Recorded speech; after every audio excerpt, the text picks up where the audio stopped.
Ladies and gentlemen, fasten your seatbelts. This is the Dawg Pound. Hi, Jim Ziegler. We got this rowdy bunch here today. I don't know what's going to happen. Yeah. The Dawg Pound. We're going to mostly automotive. We'll talk about anything we feel like. First of all, the queen of the car business. I mean, an executive manager. This woman is absolutely the best of the best. Jennifer Briggs. Hello, Jennifer. Hi, guys. I'm super excited for Jay's show because I'm going to be asking this guy down here a few questions about his service process I heard about from last week. Oh, you did? Okay. I did. Are we doing the Brady Bunch point thing? I didn't know that was going to be a thing today. So yeah, we can do the Brady Bunch point thing. We can do anything we want. Now, if this show offends people, good. We're supposed to. And directly from New York City via Russia, lives in Spain. I mean, we're talking about a wealthy man, the mad Russian himself, Max Zanan. Thank you, Jim. I'm really good at offending people. I heard that. Anyway, okay. While we're talking about offensive, the undisputed ruler, the emperor of the universe of SEO, SEM, local search. I mean, the world famous Greg Gifford. it's a lot of pressure now. Like, people, if they're watching this intro, they're like, "Wow, this guy's going to say some smart stuff." And what if I don't perform? Like, oh my gosh. Yeah, well, I don't. You told me before you don't have non-performance issues. Right. There's a pill for that, right? They make pills for that, Greg. No problem. And we're going to talk about the El Supremo at the Qvale organization. I'm going to talk about the director of operations of the Qvale organization, Highline Imports, Volkswagen. They got a whole lot of franchises. They're all over the country, California and Florida. We're talking to my guy. Wait a minute, Bobbie said what? On Facebook says audio sound is off. Our audio is off? I guess I heard a little bit of feedback, but she just made a comment that on somebody said on the Facebook stream, it sounds like the audio is off. Oh, I'm trying to see who that was. Like there's no audio, or like it sounds weird? I think it sounds weird. It only says Facebook user, Jim, so I can't see who it is that told us that. In the tribe. That would be in our group. Anyway, okay. El Supremo to Qvale group. Let's just keep rolling. Okay. My friend for a long time, I raised him as a puppy in the car business, taught him everything he knows. Geno Walsh. Yeah, I'm kind of getting jealous of the beer game right next door to me here. Oh, that beer game next to you is just killing it. I'm telling you, and not just I'm telling you, you and I go back to when I was teaching your dealership Foursquare on paper. That's right, Foursquares. Back when we used to use pens and papers and Sharpies with smiley faces. How long ago was that, big guy? We're talking over almost 15 years ago. 15 years ago. I've been kicking around the car business 47 years. Oh my gosh. And the queen of BBC. I mean, this woman is absolutely exceptional. And if you don't believe this woman is exceptional, let me show you just how exceptional this woman is. Hang on one second. We'll talk about just how exceptional this woman is.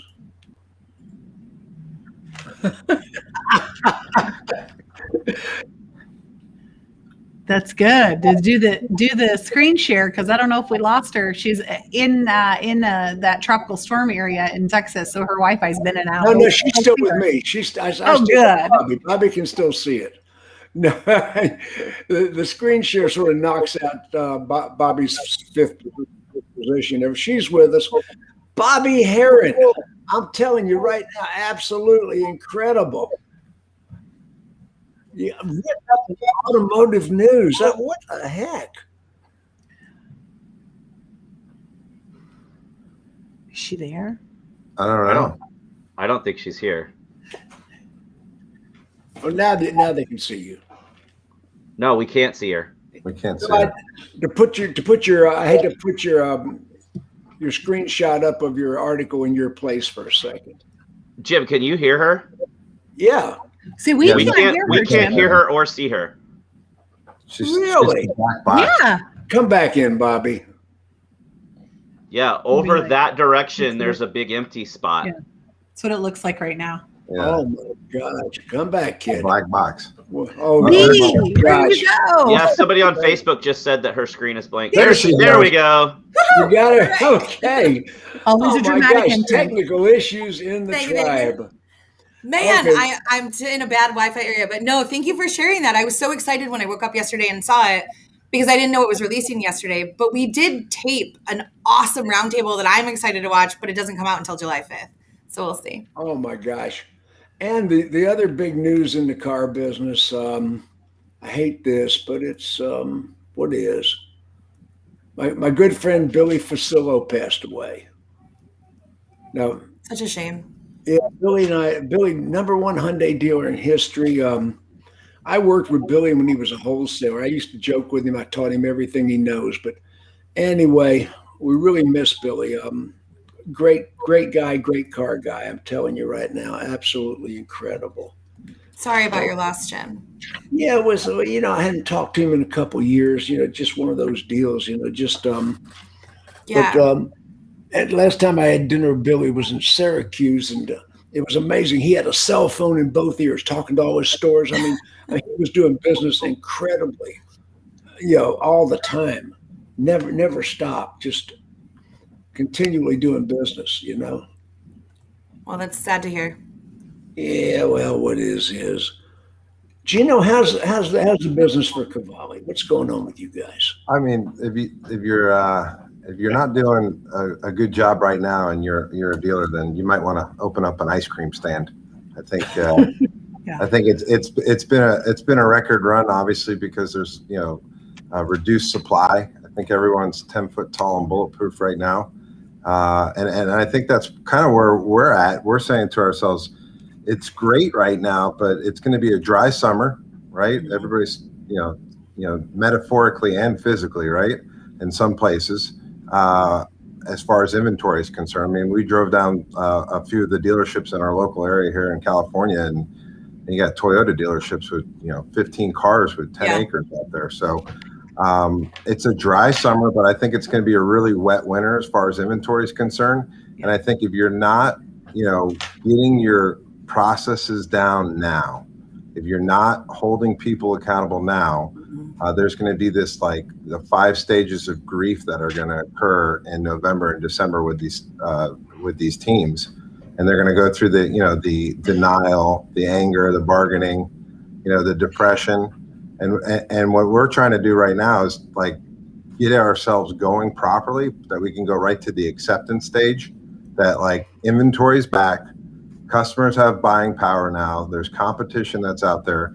So we're the ones that are going to have to be doing all the CTI phone calls. We're the ones that are going to have to be doing all the things that we learned a long time ago from Mr. Ziegler, which is, handling guests in the showroom, right? Yesterday I was out on the lot for 5 hours. And I thought about, what was I going to talk about when I got on here? But, touching cars and looking at your inventory, physically looking at your inventory and walking the lot, getting that sunburn, that's what we got to start doing with everything, whether it's on our websites, whether it's on our inventory that's out there on the lot, or whether it's in our CRM processes. That's what's going to make the big difference going forward, is getting that sunburn and seeing actually what's going on, because we're all 10 foot tall and bulletproof. We can put too much money on cars right now and still make car deals. Wow. What's going to happen? That's going to be the big difference in November and December for sure. Rich Ackman just said, everybody's saying get your processes in line right now. Rich Ackman's with NCM. He's one of the consultants for the 20 groups. Rich and I go way back to King of Cars days. And I don't know if anybody remembers the chopper. Yeah. Las Vegas I remember the Blue Genie. cars. Rich was the general manager. I was a consultant, pumping out 800 units a month on a 3-acre lot. The Blue Genie, I mean, different days. Love that guy. Yeah, much different days. But anyway, I think it's more than some. Rich just popped a comment up there that said, I think some don't know how to do it. But I think about like how lean a lot of us got during last year. And I mean, that's when I started redoing processes, less hands to be able to take care of customers. So I think that's not common. And we are seeing everybody just kind of, was having a conversation with someone I used to work for in the work with in the Detroit area. And the way she phrased it was circumstantial success. That's exactly what it is. They just are thinking they are, you know, our old boss used to say it this way at Cardinale, fat, rich, and good looking. Like they're just he did used to say that. themselves. a monkey with a note in his mouth can sell 20 cars right now.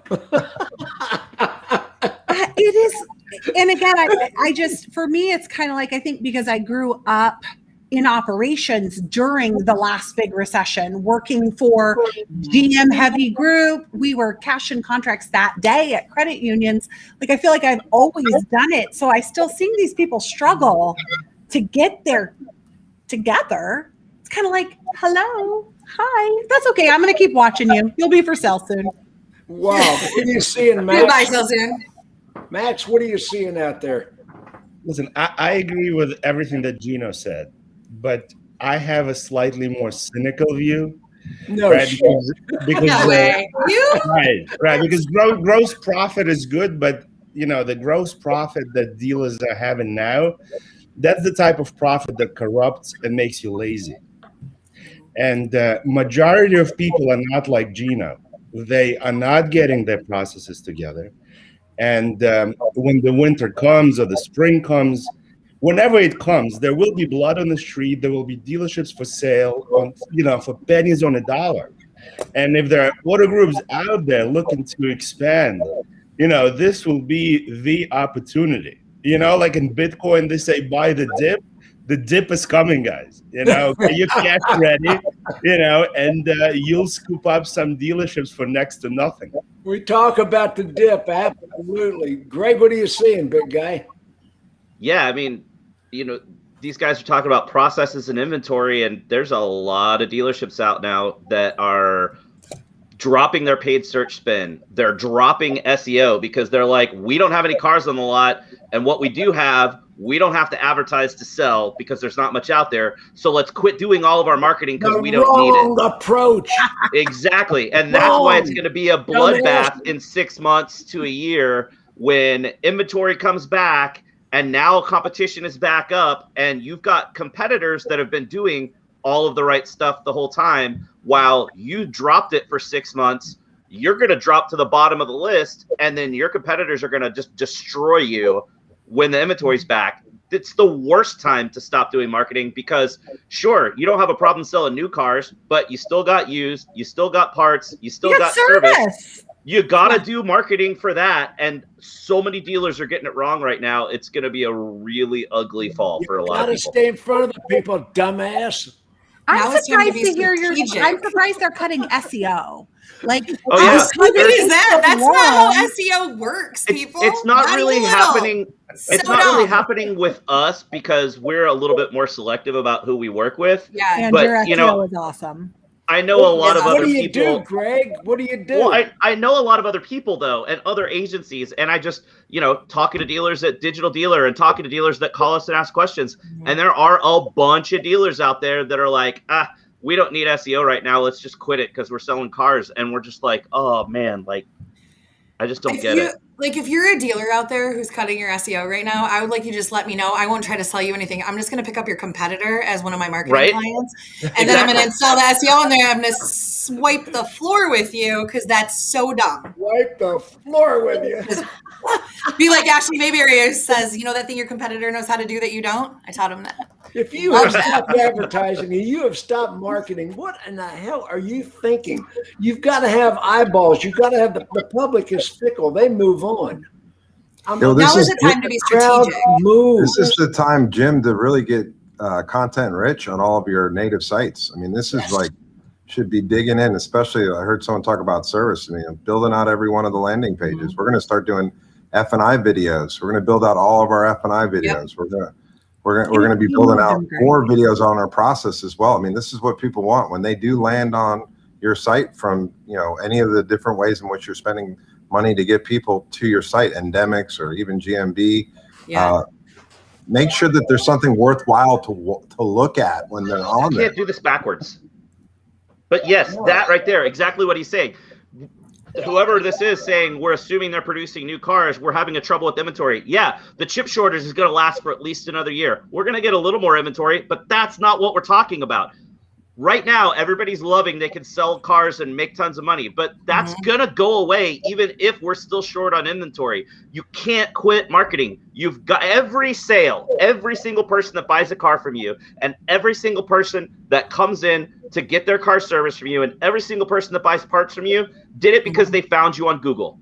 Period. Now, sure, maybe it's a returning customer, but that customer found you on Google in the first place. You cannot quit doing your marketing or your dealership's going to die. And to tie in what Geno and Greg both just said, I know some of the things that I'm doing in my stores right now is not just driving traffic to the service lane for those dollars and those ROs, but when the prices are ridiculous at the auction, that's where I can buy my cars. So that's the best auction lane is your service lane.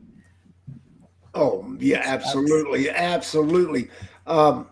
Somebody, a Facebook user, this assumes the OEM is going to produce new cars to satisfy lease returns. This market is at the base, not the peak. We're in trouble with inventory for a long time coming. Very pessimistic. We're not going to get the cars is what that person's telling us. That's Chris Kelly, by the way, Jim. Chris Kelly. Chris knows what he's talking about. Okay, so anyway, I'm saying right now that if you don't have a lease return program, I got dealers that have opened up shops called Lease Return Center. Yeah. Lease Buyback Center. I mean, I'm seeing people advertising, let us buy back your lease. Everybody knows I got out of my lease prematurely. I sold it at a profit. Jim, let me jump in here for a second, because this discussion assumes that the dealer bought the dealership to sell cars. Oh, no. What happened to selling parts and service? Yep. Right? Yeah. Because at the end of the day, the prices for new and used cars are absolutely insane. Right? And if you're a reasonable consumer, you really shouldn't be buying a car right now. Unless you absolutely have to, because you will be overpaying. I mean, I see Kias going for $12,000 over MSRP. Yeah, that's take an Uber. That's a dictionary definition of a last-time buyer. So guys, let's be honest here. What happened to the fact that the average age of the vehicle is 11 and a half years old? And we got to get these people to come and service with us instead of saying, screw it, they're going to go to Jiffy Lube. What happened to selling parts? Why do we give up the market to Advanced Auto Parts or Napa or, some other aftermarket provider? Right. So, hey, maybe I'm going to ruffle some feathers here, but maybe if the OEM would let me actually natively host my parts catalog on my website instead of a damn iframe, I could sell some more parts online. Right. Everybody, wait, Greg, can you list your parts in GMB? Can you make a parts department page? Yes, you can actually. Google updated the rules last year specifically for car dealers. So typically, to have a Google My Business listing, it has to be either a physical storefront where customers come do business with you, or if you're a service business like a plumber and electrician, you do business face-to-face at the customer's location. But if you have a physical brick and mortar, to have separate listings, you had to have separate buildings, separate addresses, separate signage. So typically, most dealerships have the service department as part of the same building and the same front entrance and the same phone number and the same address.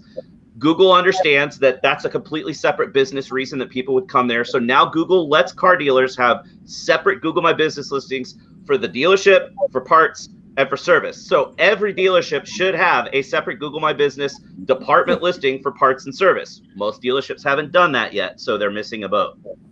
But what he didn't tell you, if you want to know how to do that, though, Greg has a bomb-ass video series that's free that teaches dealers how to do that, or the marketing people in their dealerships. You should be doing it with your review sites too. Yelp is another great place to do it as well. So you can have a service and a parts and a sales position in Yelp. So it's not just one thing. There's a lot of those, those folks that are hanging their service ASC certified shade tree mechanics, putting their stuff on Yelp, and they're stealing some of our business that way. How about that? I wish the OEM would require that if, in order for somebody to run the marketing division of an OEM, they should have had to or partner with somebody who's working in a dealership. Because like Jennifer said, the iframe in stuff, most of the time they don't even know. I go with clients all the time to these regional meetings. They'll be like, Bobbie, come with me. Be the hard ass about it. Okay. Hey, why'd you pick that product? Hold on. Their top salesperson's about to come out and tell you why. Okay, well, I know him. No, that's not going to work. Right. And it's constant with this stuff. They're never doing something progressive, and they're always tying your hands. Most of the dealers we work with have hidden their OEM websites, including service and parts, to use website companies that they want to use that still aren't approved. It's quite sad, actually. That's because they have to use dealer.com. Which gross, did I say that? I'm sorry. Out loud, I'll say it out loud too. That makes me just want to throw up. It's the best diet plan ever. Every time I'm on a dealer.com website, it's disgusting. You can write that down and say it came from me. I'll make that an official quote.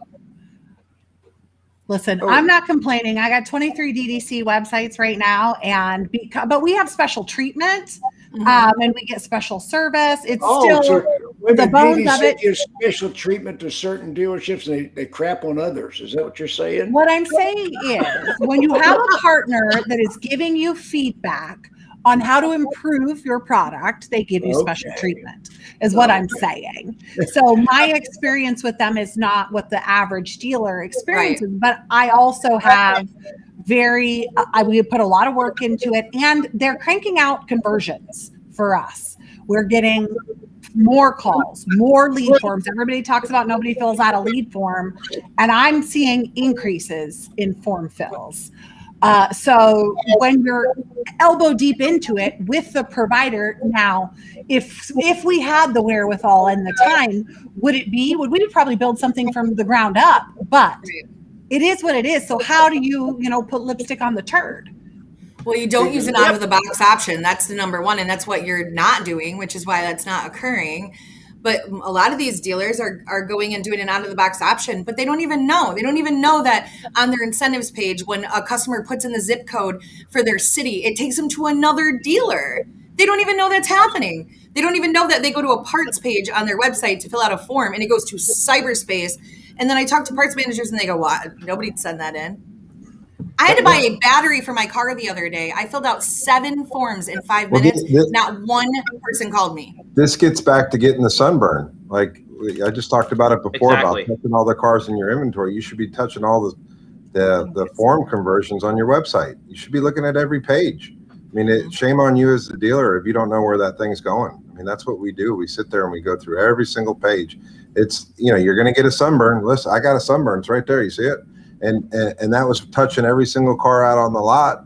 You should be doing the same thing with every single page that's on your website, so that these things don't occur. Oh yeah.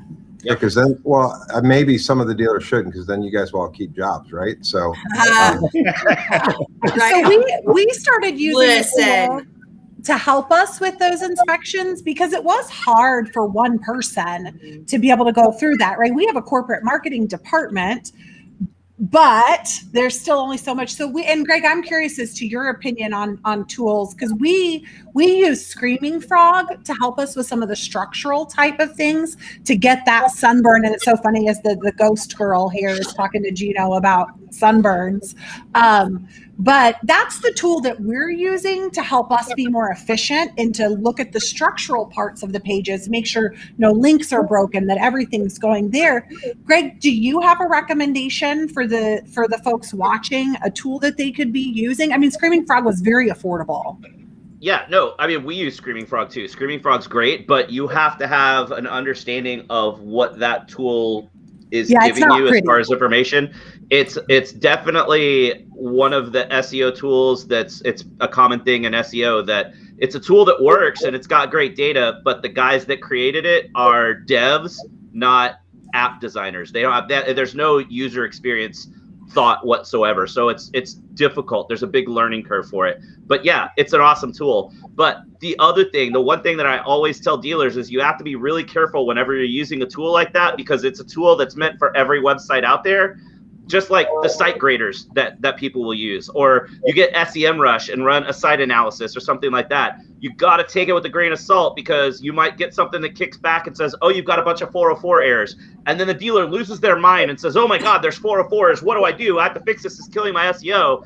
But that's what happens when you have a VDP that gets sold. It turns into a 404. Now that goes away, right? But every month you're going to see that you've got, depending on how many cars you sell, you could have a couple hundred 404s on your site. That doesn't mean that that's a bad thing for SEO or for marketing, because you have to understand the data that you're getting and how it applies to your particular site. Right. But that's a really killer tool to use to look for technical issues, to find broken links in your site. So, you or your marketing partner might have changed the address of a page. So, the example that I always use when I talk about how you want to optimize your URLs, an out-of-the-box website solution with any vendor out there, your used car page is going to be dealership.com/search used or search pre-owned, all one word. You're much better off with having used cars in your city. So like dealership.com/used-cars-dallas-tx. So if you or your marketing partner goes in and makes that change. Slow down a second, big boy. Say that again. So out of the box, one of the things that you would want to optimize when you're doing SEO to better align your site with what signals Google wants to see is updating your URLs to include the targeted keyword phrase that you're going after and to include your location information. So the example I like to use is for used cars, because you want to show up for, let's say you're in Dallas, you want to show up for searches for used cars in Dallas or used car dealer in Dallas. The URL on your site out of the box, regardless of which platform you're on, is going to be something like whatever your domain is .com/search used, all one word, or search pre-owned, all one word. You'd be much better off changing that URL to be dealership.com/used-cars-dallas-tx. So somebody hears that, they know that that's important to do, they go make that change. Your menu is going to update automatically, regardless of your platform. But let's say on your homepage, you had a button or a graphic that says shop pre-owned vehicles or used cars or whatever it says. Currently, that links to the old URL. If you go change it in your site structure to be used cars Dallas, Texas, now that button on your homepage is broken. And if you're not going out and walking the lot and touching the cars like we just talked about, you're not going through and checking your site, and you forgot that link was there. Now, your customer experience is broken, because anybody that lands on your homepage and doesn't use the menu and clicks that button, it's going to go to a 404 page and it's going to be broken. And that customer's probably going to bounce and go somewhere else. So that's why it's important to understand that when you're getting this information, what does it mean? Is it a broken link? Okay, yeah, that's important. I need to go fix that, because that means somewhere on my site, I've got a link that's supposed to link to something else on my site, and something changed and that's broken. So that's a really important thing to go update and fix. I have an important question to ask you, Greg. Yes. What is the name of your company, and how can they get in touch with you? So Search Lab Digital is the name of our agency. We do SEO, we do paid search, we rock. You can get in touch with us either just going to searchlabdigital.com. That's where my video series is. So Bobbie mentioned that earlier. You can watch that every week. Searchlabdigital.com. Yes. Or you could just email me at greg@searchlabdigital.com, or find me on LinkedIn or Twitter or wherever. I'm all over. Boy, I'm just pumping this shit out of you, aren't I? Yeah, I love it. Yeah. They are pretty awesome. We're launching another store with them on the 1st. So Max, how's your business? Let's talk about it. Max is over there feeling like an orphan. So Jim, I mean, my business is great because it's super simple, right? I'm an F&I, and there's no neat tricks, right? It's a 300% rule, present 100% of your products to 100% of your customers 100% of the time, right? And Google My Business might not be, applicable here. But I want to go back to what you guys were saying, right? Because oftentimes dealer principals and general managers have the best intentions, and they might be watching a program like this, and they might be saying, yes, I should get a Google My Business page for my service and parts. I should be doing all of that, right? But then when the customer actually comes to the service drive, there's no upsell going on. Or when the customer calls the parts department, they say, hello, please hold, right? Yep. And that's it. That's the greeting. So yes, you can be doing all the rocket science things that Greg is talking about, because, I'm a pedestrian, right? To me, this is nuclear physics, right? I understand simple things. And when I go into the dealership, I see that simple things, the basics, are not working. Right? Because if I come in for an oil change and I leave with one line item repair order, right? That's a mega failure on the dealer's part. It's not a mega failure on Google My Business part. Yep. So at the end of the day, all I want to say is that please don't forget the basics and don't neglect your service advisors and parts counter people. They need not as much sales training, but probably more training than any sales department in the car dealership. Okay. That's the new world right now. We're moving into the CRM world, or the service advisor digital process world.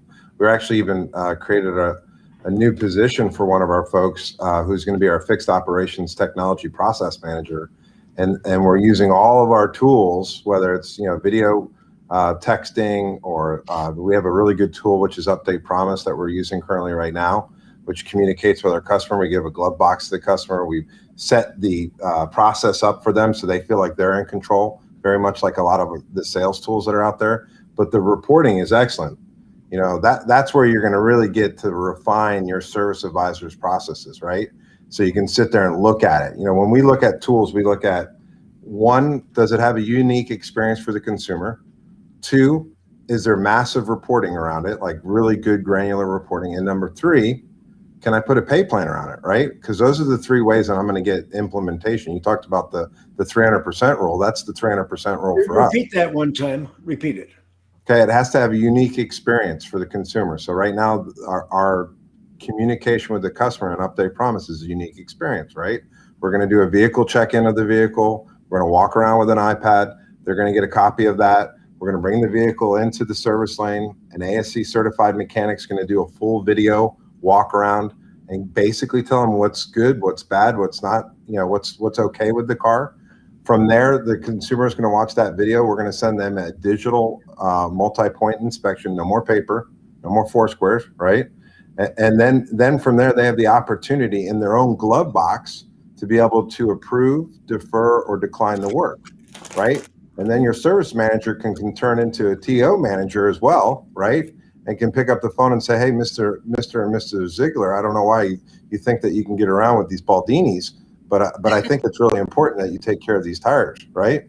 So that plus the tools now communicating back from a marketing end to get feedback, which we call post-delivery feedback, that's going to give us, not only are we going to get an opportunity to try to buy their trade-in, but we're also going to get an opportunity to find out pre-CSI issues. Like, did the customer have a good experience? And the customers are telling us what's going on, right? We're taking that content, that review content with Update Promise from a marketing standpoint. They build us a service review site that every time a review comes in, good, bad, or indifferent, it's filling it up for us. So to your part, the Mad Russian is 100% right. I mean, we spend all this time marketing these promises, but can we fulfill those promises when the customer actually shows up in the lane, right? Or can you get the customer to show up?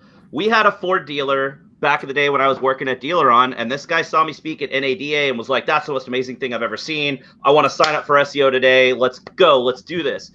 A year later, he's like, guys, I got to quit. And we're like, wait, why? We use you as an example of why people should do SEO. In a year, we doubled his traffic and we tripled his inbound leads. And he even told us they were better quality leads. So he got 3 times as many leads in the space of a year. That's what it really comes down to. SEO isn't about ranking. It's not about traffic. It's, are you getting more leads, right? 3 times as many leads. He's like, yeah, but our sales are down and we don't have as many people coming through service. We're like, okay, well, that's a process problem on your side. He's like, no, it's not. But it was a bunch of old sales guys that had been there for 20 years. We mystery shopped the guy. We put leads in and didn't get a call back for a week. That's the problem. Let me tell you what we're doing. We work with Dom 360. That's our digital agency, and they're doing a lot of our videos, which are they're tremendous videos. But we put our process on video, and we're literally saying this is our due north for our internal customers, which are our team members, right? And we're going to hold ourselves accountable to this process, right? We're projecting this process out to our customer base, and we're going to hold ourselves accountable to it. So having a good partner like Dom 360 that's putting these videos together, now we can really, like, when we get that PII information and those conversions that are coming in, and we're starting to bring those people into the service line, we're asking them to hold us accountable. We're actually going to develop a video that when the service appointment comes into the service BDC and we set the appointment, a video is going to go out that says what to expect from us. Yeah. And that's going to come in a text. How's that video going to be delivered? It's going to come either through text or it's going to come through the email or both. Okay, tell people about Qvale. What type of franchises do you have? Where are your franchises? So we've been in business for over 74 years. We've had as expensive as Pagani, and we've had even Hyundai stores, and we currently have a VW store, and a Honda store where we sell cars under $20,000. So we have a pretty wide margin of customer base, and I can tell you this: they definitely put their pants on the same way. And they want their experience and service to be the same way. What if they don't wear pants? Well, they put on their skirt the same way. Thank you. But they want. I'm just kidding. Right. The point is that the Hyundai buyer should be treated the exact same way. We don't have Bugatti, but we're 50-50 Highline, Mainline. And they're like, well, that's going to work at Land Rover, but that won't work at Nissan. Why not? Yeah. I hear that all the time. Even better at Nissan. They expect more. The folks that are buying brand new Volkswagens expect a heck of a lot more than the customers that have already purchased Audis for the 5th or 6th time. Like that's like for them to buy a $40,000, $50,000 Atlas is a big spend. So if you're not going to take care of that customer, especially on that first service, they're going to tell you about it, and they're going to tell all their friends about it. Yeah, but we just bought a Telluride last fall, a Kia Telluride, sweet SUV, right? My wife was driving a BMW before. I drive a Mercedes now. So we went from nicer car, quote unquote, nicer cars down to a Kia, and the experience, the Kia dealership blew Mercedes and BMW away. Now, I'm not saying in general, I'm talking about the particular dealerships that we bought from. That Kia dealership was amazing. Way better processes, way better customer service. And guess what? I'm probably going to buy more Kias from them now because of that. I mean, it's what we started talking about 30 minutes ago. It all comes down to your processes at the dealership. Do what? Yep. I said it's that hamster commercial. It's had me sold since then. Hey, quick aside. I don't want to change this, but Tom Hawkins just messaged and said, which I saw before I walked in here, but didn't have all the details. Anybody see that GM Financial just announced today that they'll no longer let non-GM dealers buy out GMF leases starting on July 1st? That's right. What? Whoa. That announced today. Wow. I saw the email before I walked in here, but I was only hearing part of it. Yeah, and then Tom just confirmed it. So the dealership I'm at today was talking about it. But Nissan is already like that. Correct. And when you go to a Ford, if you call Ford for a payoff, they send a lead into the dealership that you bought from and want the Ford store to do it. So GM was Audi's playing the same game. You have to call us for a payoff, especially within 90 days. Yeah. Audi's playing the same game. Let me tell you the game with Audi. The game with Audi is when I wanted to get out of my Audi lease. I had a Q7, loved the vehicle, great vehicle, but I've done a lot of business with Ford. I wanted the Aviator. So I wanted the Aviator. I'm halfway through the lease on the Q7, not 2019 model, 4,000 miles on it, COVID, cancer. I didn't drive it. Yeah. So I got a 4,000 mile Q7. Now, usually you can't get a lease halfway through. But anyway, with the values accelerated on cars, I call Audi and I got a $48,000 payoff to own it. So I decide I'm going to trade it into the Lincoln dealer. they give the Lincoln dealer a $57,000 payoff from Audi. Non-Audi dealer gets a higher payoff. Why didn't you call me? I got 4 Audi dealerships, Jim. Well, I called the dealer I sold it to right up the street, Jim Ellis. Okay. I bought it from him. Oh, Typical dealer making the customer call him. No, I'm just kidding. They paid me $53,000 with a $48,000 payoff. Gave me a check back, and then I called the president of Ford and got a plan on the Aviator. Yeah, that's the way to do it. What do you think, Geno? Hey, listen, you got it. Water finds its way, Jim, and I think that you've been water for a long time. It was hilarious because, what I did was I called the dealer because I knew the value was up. I knew they were going to buy the car for cash. I wasn't going to trade it in with a $57,000 payoff to the Lincoln dealer. So Audi is giving, and I saw this in private group that other dealers are getting the same thing. If you try to trade it in, they're going to give you a higher payoff. You have to sell the car back to an Audi dealer. And I imagine there's other brands like General Motors. You're going to have to sell that car back to a General Motors dealer. It's not any dissimilar than U.S. Bank was with all their leases for years, though. I mean, Really?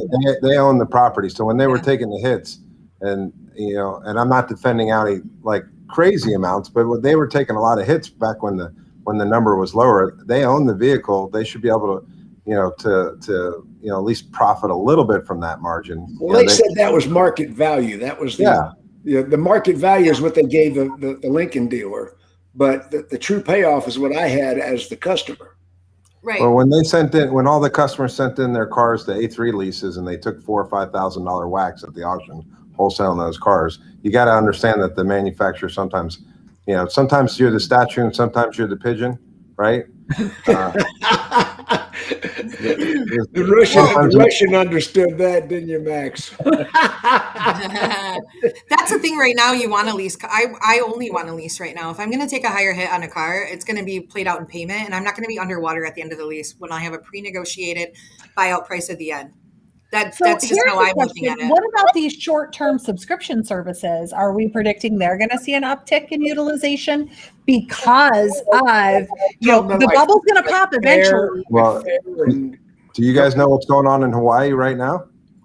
Oh, I would like to go there and find out. Let's talk. So the dealers are selling cars, $10,000 over addendum, and people are buying them and then putting them in Turo because there's no rental cars. So people are making thousands of dollars a week right now in Hawaii. I haven't used Turo yet, but a friend of mine was talking about it recently and loves it. But I haven't really seen it. I don't really making money, and so is the newly formed rental car companies out there. So tell me about that's a smart idea. Yeah, amazing. I consulted the Cutter chain in Hawaii for years. They were selling 68% of the cars on the islands in the 90s and the early 2000s. What was their name? Cutter. Nick Cutter had Servco Pacifico sort of knocked them off there eventually. But I was consulting all their stores, and it was amazing because I would go to Hawaii like 5 days a month, every month. Oh, and for you. Yeah. How did you handle that one? Yeah. How did you do it? $10,000 a day plus travel. But chicken nuggets cost $10,000. Right. Yeah. Anyway, what was amazing about the Cutter, they were selling all these alarm systems. Hey, Max will like this. They're selling all these alarm systems and anti-theft devices, and I'm thinking, my God, we're on a friggin' island. People going to steal cars, and Hawaii per capita has some of the highest vehicle theft in the nation. And I said, well, how do they do that? We're an island. They said, we got thousands and thousands of cargo ships going out of here every day, containers. Chop them up. They're shipping these cars all over the Pacific Rim. They're chopping them, and they're sending whole cars. 1 out of 1,000 crates gets inspected. So how was your etch sales? Did they go up? Oh, absolutely. I remember when Edge came out. LoJack was my favorite product to sell when I was in finance, and loved it, killed it in the regional competitions, and believed in the product. And that's where I'd heard about the Hawaii thing with the cars the first time. That's where that information came from. LoJack's, anti-theft. I loved LoJack. People be like, I'm sorry, I have a GM. There's OnStar. OnStar don't work in a building. I promise you. Try to go into an underground parking garage. Good luck. It doesn't work. If your OnStar works. It doesn't work with the battery disconnected either. So in my previous life, when I was a general manager of a car dealership, LoJack always had the contests for F&Is. Yes, that's how I learned how to love selling it. Being a general manager, I won every contest, right? Because LoJack never got into F&I. I would preload LoJack on every car on the first day of the month and win the contest on the first of the month. And that was it, you know? Yep. So I loved those LoJack contests, and I loved that product. Oh, Anthony Santangelo is on the sidebar making fun of me. Yep. Yeah. Here it is. Here it is. Yeah. Yeah. First class flights. Yeah. Excuse me, Anthony. The dog don't fly in the back of no planes. I don't even know what goes on in the back of a plane. I looked in the back of a plane one time and pulled the curtains, and there's people back there 8, 9, 10 across groveling for peanuts. Look like a prison car. Oh my God. I don't do the back of a plane. Are you crazy? I feel like I get upgraded a lot on flights. I don't ever book anything first class because I get upgraded all the time. But recently, now that everybody's flying again, that didn't happen yesterday. And I regretted it immensely. It's 5 brutal, hours isn't it? It was. I was like, what is going on here? What do you mean I'm number 3? I'm platinum. What's happening here? Like, damn, I lost my diamond. It crashed. I need it back. I used to always fly first class. I charged the dealer. I didn't worry about upgrades. I was platinum and diamond, but I didn't care about upgrades because the dealer was going to pay first class. I mean, I turned down deals that wouldn't fly me first class. I charge for my travel too. I usually don't even have to worry about it. And it never really mattered that much to me before. But those long flights, I would have probably been able to work on my flight because I'm pretty sure the Wi-Fi was working just fine up front. And in Comfort Plus, it was not a thing. I won't do that again. When I was traveling in all those dealerships, and Geno can tell you, I would be in a dealership for 3 days, and I was bell to bell. I mean, yeah. it was amazing. There's actually, hang on one second. I work 10 to bell. You're going to like this. That is the actual picture of me the last time I was on a sales desk. Look at that. There I am. Boy and bossy. So you work bell to bell. I do 10 to bell. I don't start at the dealership till 10 a.m. That's my earliest arrival time. Really? Yep. Nope. I won't do it and here's why. Well, there's one selfish reason and one customer experience reason. Selfishly, I don't like mornings. I'm not on my A game yet. I haven't had my coffee. I'm not a morning person like that. Well, that's sort of like Geno. Yeah. But for the customer experience, I found that if I come in early in the morning and I've already mandated that a store like attend something or do something, or they know the serious level, they don't handle their customer replies. They don't work their deals on the desk from the night before. They don't finish it. So I come in at 10. So everything gets done in the morning before I get here as much as possible. And it can't be used as an excuse for lack of production. Right. So I do 10 to bell. Bobbie, how can I get in touch with you? You can call me, text me, drone me, pirate ship me. No, really. Text is the best, and it's 989-672-9945. I'm on site this week, actually. So when I'm on site, a lot of people don't know, I take everybody's phones, including mine, away. We only have phones on breaks so that we can't screw up mindsets and stuff. So I always, circle back and call people when I step outside. But yeah, you can text me anytime. Send me a video. That gets my attention. Okay. Jennifer, how do they get in touch with you? Oh, well, I mean, I guess they could also text me or find me on social. I feel like I'm on a million different platforms. So if you want to have an actual conversation with me and get my attention quickly, just shoot me a text, and that's 517-366-0219.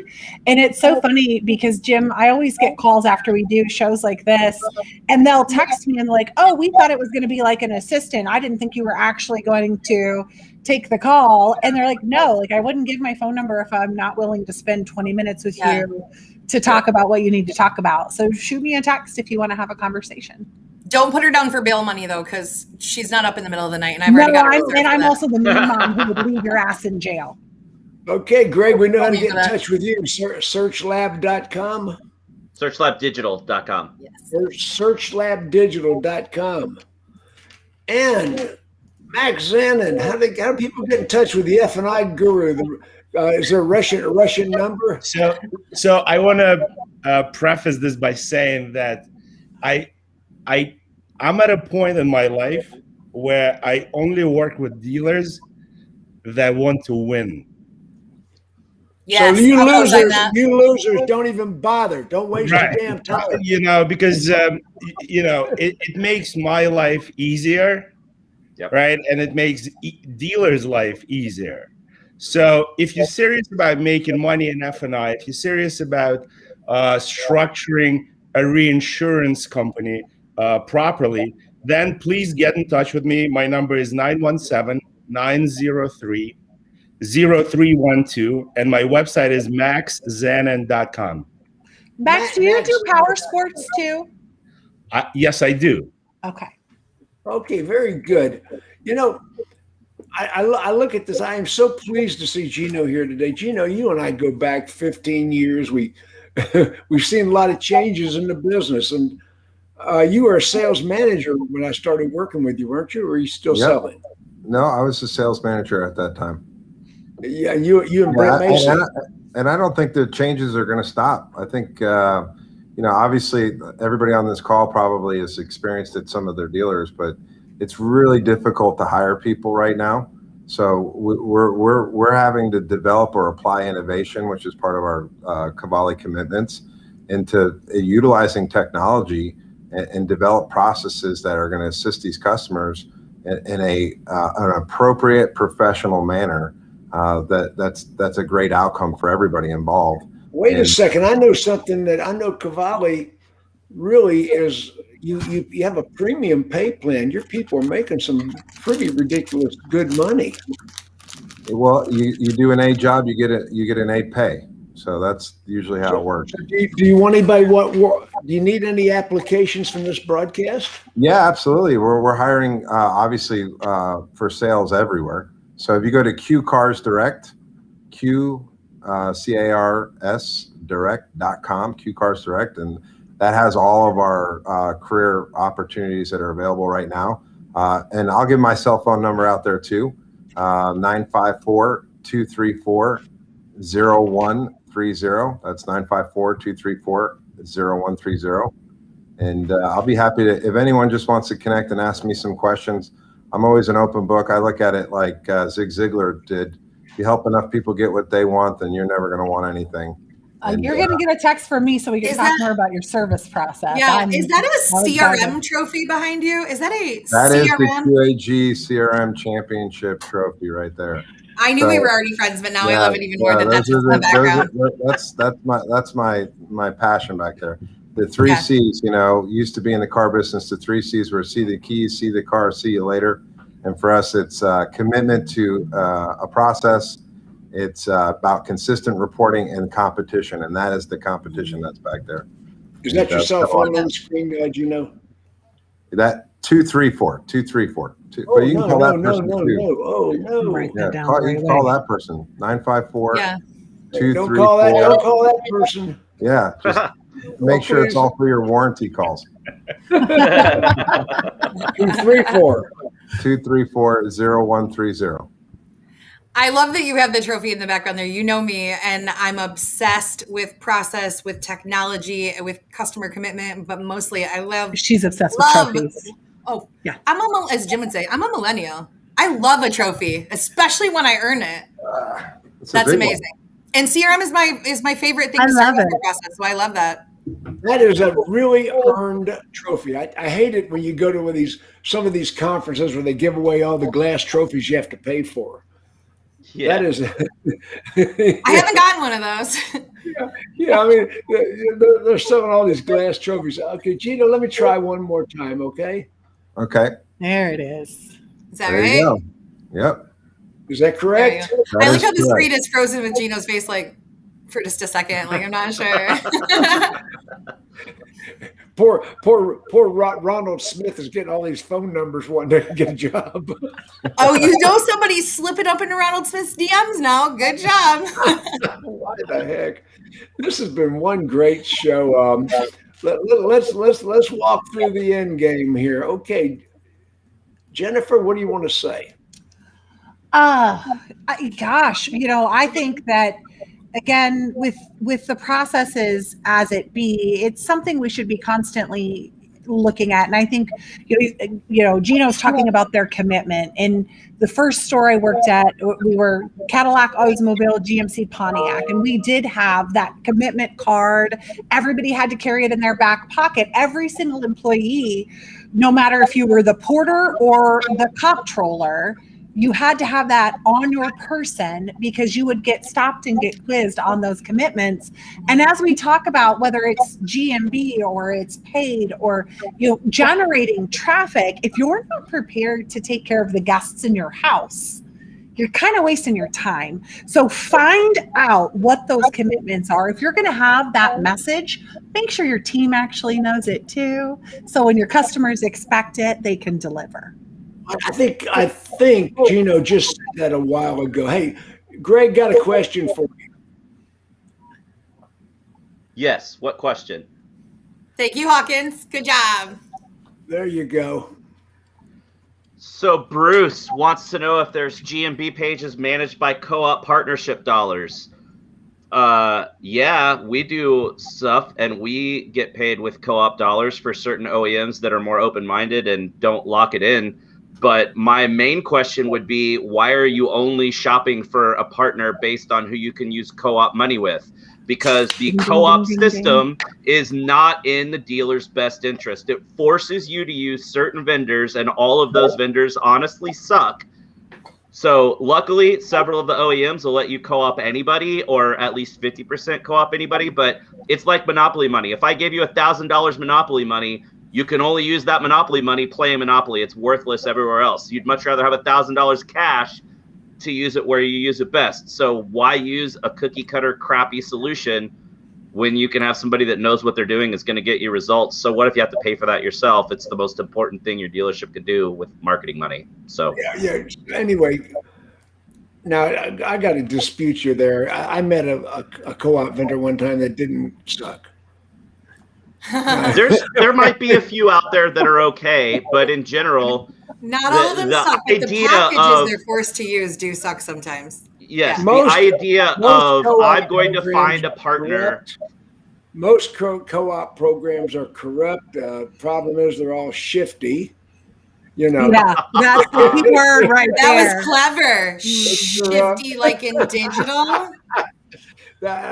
There's no doubt in my mind. Everybody listen to what I'm about to say. Geno's face was like, whatever, you guys. We're just playing. There are people in some of the manufacturers, I'm not going to say which manufacturers, but there are people in manufacturing taking under the table money, bribes from people that are not in your best interest. Understand that. If it looks like a chicken and it clucks, it probably is a chicken. Yeah. That's just it. What do you want to say to end this thing, Bobbie? Man, I was just going to say, we're talking about marketing during a time when you need to be strategic. This is not the time to cancel your marketing. This is the time to be strategic with what you're doing and your long-term plan, not your short-term one. It's the time to be strategic in your processes, create buy-in, and be able to start to implement and hold people accountable for them. Right now is an ideal time to remember what our business looks like when we're not in the middle of a chip shortage, guys, and a pandemic and everything else. The business didn't change. The circumstances did, which means you're being market-driven instead of management-driven. And that's not the right way to run your business. That is why we have careers like this. So reach out, call, ask. Don't forget that not every conversation that we have is to sell something. Sometimes we're just trying to help you. So if you want to know, lean in. Yep. Fantastic. And to end the show today, hello, Geno. Geno, you frozen? I like having Geno on. Yeah. Geno's not sure if he wants to stab us or high five us. He's like, I don't know if I'm going to say that. I mean, listen, you know, there were some things that I agreed with on here and some things I didn't agree with on here, but you know, I'm not here just to hear the things I want to agree with, right? I want to hear, especially from strategic partner side, some of the things that are out there that are just and some that are unjust, right? If I was going to end anything, I would say that, and this is going to be a little bit old school, but we have a thing that's called CASH, and it's an acronym for commitment, attitude, skills, and habits, right? And if you want the cash, you're going to have to get the commitment. You're going to have to get the right attitude. You're going to have built in those right skills, and you're going to have to put the activities there, those habits on a daily basis. If you want to win, whether it's a dry summer or a wet winter, you got to have the cash to get the cash. You got to have the cash to get the cash. I haven't heard that one. That's awesome. Thanks for sharing. I love it. Anyway, that's the way we're going to end it today, guys. I want to tell you what, it's been another great Dawg Pound, and we have lived up to our promise. We've been controversial. We've been in your face. We've been honest. I'd like to thank Greg Gifford. I'd like to thank Geno Walsh for being here today, guest panelists, and our standard panelists. Will be back next Tuesday, every Tuesday, 2 p.m. on Jim Ziegler's personal Facebook page. Thanks for being here. Wave